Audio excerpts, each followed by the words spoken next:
আমি স্নিগ্ধা, তোমাদের সাথে একটি ব্লগ শেয়ার করছি। এই আলপনাটা যে দেখছো, এটা আমার মনি করেছিল।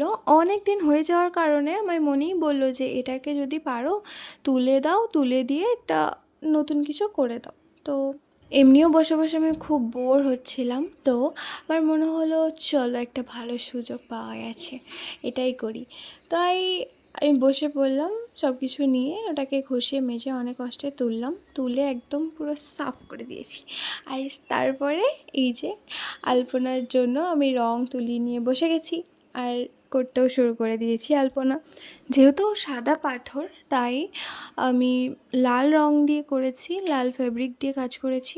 খুব একটা সময় লাগেনি, ওই ঘন্টা 1 ঘন্টার মধ্যে প্রায় পুরোটাই কমপ্লিট হয়ে গেছিলো।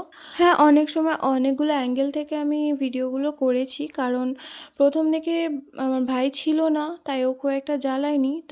কিন্তু বাড়ি যারা ছিল মানে সবাই যাওয়া আসা করছিল, যেহেতু ওটা একদম দরজার মুখে, তার জন্য।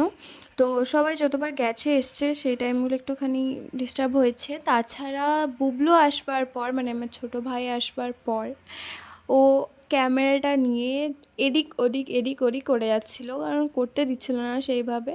তো যাই হোক, তারপরেও অনেক কষ্টে শেষ করেছি ওর জ্বালাতন সব শেষ করার পর। কেমন হয়েছে তোমরা জানাবে। লালটা শুধুমাত্র না দিয়ে আমি একটু হলুদের টাচ রেখেছি। তো শেষ পর্যন্ত এটা কেমন লেগেছে সবাই বলবে।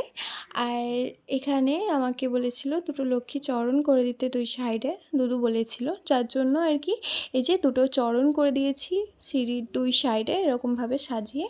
যে কেমন লাগছে তোমরা সবাই জানিও অবশ্যই। আর এই ভিডিওগুলোর অনেক ছোট ছোট করে ক্লিপ আমি অলরেডি শেয়ার করে রেখেছি, তো তোমরা আগেই দেখেছো, সেটারই আমি পুরো ভিডিওটা একদম ওভারঅল যা যা কিছু করেছি সবটা শেয়ার করলাম আজকে। বাই।